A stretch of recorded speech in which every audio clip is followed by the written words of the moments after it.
Memphis center freshman James Wiseman will not receive a reduction in his 12-game suspension. The NCAA has denied Memphis's appeal of the penalty that Wiseman received last week.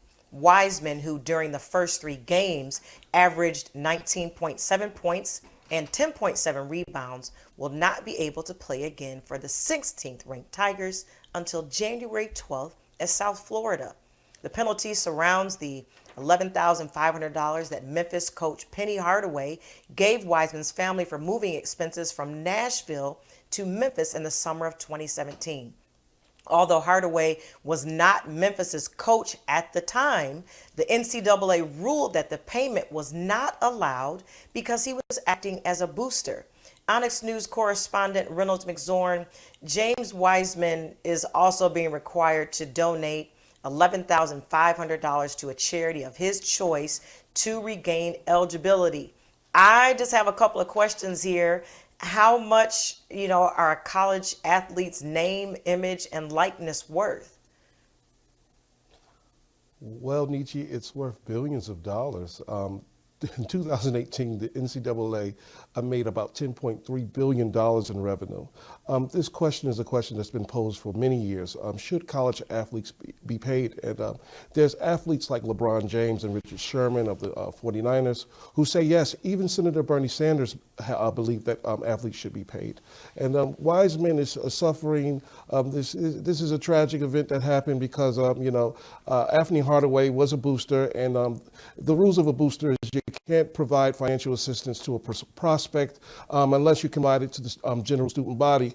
So this is bad news financially for Wiseman, but I think the question here is, should athletes be paid? And in my opinion, I believe they should, because their image and likeness is used at any time. Some states have already started acting on their own and allowing athletes to make money off of their fame. I think this year, Reynolds, I saw a high school student that was featured in one of the major publications.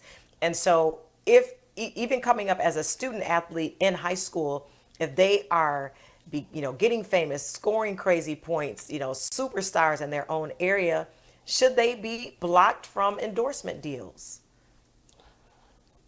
I don't believe they should be blocked, Nietzsche. And it's funny, it's great that you mentioned the legislation that took place, and it was actually in California. They passed the Fair Pay to Play Act, and this will allow California students, athletes who go to universities that generate about $10 million or more in media rights revenue to actually be compensated. We need to see this legislation reach across the board in the U.S. because there's about 500,000 student athletes, and you're talking about injuries that could occur, things that can happen that can